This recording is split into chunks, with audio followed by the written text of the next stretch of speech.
ஹர ஹர சங்கர ஜய ஜய சங்கர ஹர ஹர சங்கர ஜய ஜய. மாசி மாத சிறப்புகளில் முக்கியமானது அமாவாசை ஆகும். இது மிக முக்கியமான வழிபாட்டு நாளாகும். இது பாவங்கள் தோஷங்கள் ஆகியவற்றிலிருந்து நாம் மட்டுமன்றி நம்முடைய குடும்பத்தினர்கள் மற்றும் முன்னோர்கள் விடுபடுவதற்கு உதவியாக இருக்கும். இந்த நாளில் 5 குறிப்பிட்ட பொருட்கள் தானம் அளிப்பதால் வறுமை நிலை மாறி செல்வ செழிப்பு ஏற்படும். மாசி மாத அமாவாசை இந்த ஆண்டு பிப்ரவரி 27 வியாழக்கிழமை வருகிறது. அமாவாசை அன்று விரதமிருந்து முன்னோர்களை வழிபடுவது மிக முக்கியமான வழிபாடாக கருதப்படுகின்றது.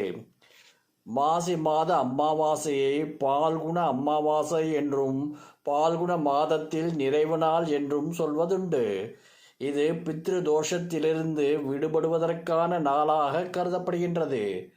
மாசி மாத அமாவாசை முன்னோர்கள் விரதமிருந்து வழிபட்டு தானம் செய்து புனித நீராடி துன்பங்களிலிருந்து விடுபடுவதற்கான நாளாகும்.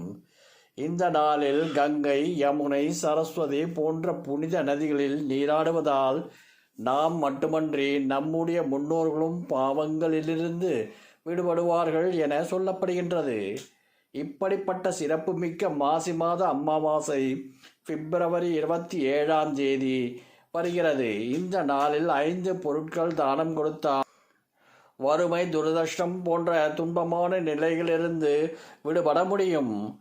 அரிசி மற்றும் தானியங்களை மாசி மாத அமாவாசையில் தானம் அளிப்பது மிக சிறப்பானதாகும். அரிசி என்பது செல்வ வளத்தையும் நிறைவையும் குறிப்பதாகும். அதே போல தானியங்கள் என்பவை ஆரோக்கியம் செல்வ நலனுக்காக அடையாளமாகும். இந்த பொருட்களை அமாவாசை அன்று பசி மற்றும் ஏழையில் இருப்பவர்களுக்கு தானமாக அளிப்பதால் முன்னோர்களின் ஆத்மா சாந்தி அடைவது மகிழ்ச்சி அடையும். இது குடும்பத்தில் உள்ள அனைவரும் ஆசிகளை பெற்றுத்தரும். எள் மிக முக்கியமான பொருளாக இந்து சமயத்தில் கருதப்படுகின்றது. இதனை மாசி மாத அமாவாசையில் தானமாக அளிப்பதால் குடும்பத்தில் அமைதியும் செல்வ வளமும் நிறையும் என்பது ஐதீகம்.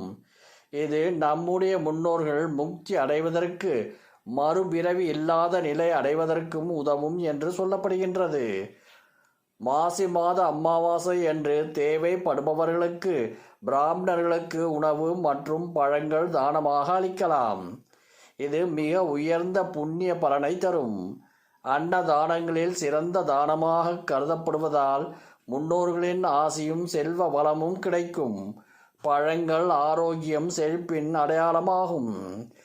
உடை சமையல் பாத்திரங்கள் ஆகியவற்றை தானமாக கொடுக்கலாம்.